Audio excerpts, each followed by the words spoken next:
இந்த கதையை கேட்டிருப்பீங்கன்னு நான் நினைக்கிறேன். ஒரு குருவி ஒரு மரத்துக்கிட்ட போய் கேட்டுச்சான், கொஞ்சம் காலம் இடம் கொடுக்க முடியுமா, நான் கூடு கட்டிக்க அப்படின்னு கேட்டதும் அந்த மரம் சொல்லிச்சா, என்னால இடம் கொடுக்க முடியாது, நீ வேணா பக்கத்து மரத்துக்கிட்ட போய் கேளு. அந்த குருவி கவலையோட அந்த பக்கத்து மரத்துக்கிட்ட போய் கேட்டுச்சான். அந்த மரமும் பெர்மிஷன் கொடுத்துச்சான். அதுக்கும் கூடு கட்ட ஆரம்பிக்குது. கொஞ்ச காலம் போற நேரத்துல பெரிய மழையோட காத்தடிக்குது. அந்த காத்த தாங்க முடியாம அந்த குருவிக்கு கூடு கட்ட இடம் கொடுக்காத மரம் அப்படியே சரிஞ்சு விழுந்துடுது. அந்த குருவியும் சந்தோஷத்தோட கீழே விழுந்த மரத்துக்கிட்ட போய் நக்கலா கேக்குது, பாத்தியா இப்ப உன்னோட நிலைமை, எனக்கு அன்னைக்கு இடம் கொடுத்திருந்தா நீயும் நல்லா இருந்திருப்பியே, நானும் நல்லா இருந்திருப்பேனே அப்படின்னு சொன்னது. அந்த மரம் குருவிய பார்த்து சொல்லிச்சான், கொஞ்ச காலத்துக்கு முன்னாடியே என்னோட வேர்கள் ரொம்பவே பலவீனமா இருந்துச்சு.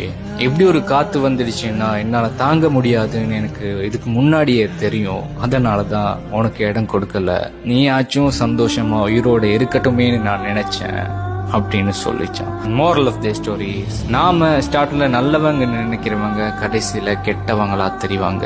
நாம ஸ்டார்ட்ல கெட்டவங்க நினைக்கிறவங்க தான் கடைசியில நல்லவங்கன்னு தெரிய வருவாங்க. அந்த நேரத்துல அவங்க நம்ம கூட இருக்க மாட்டாங்க.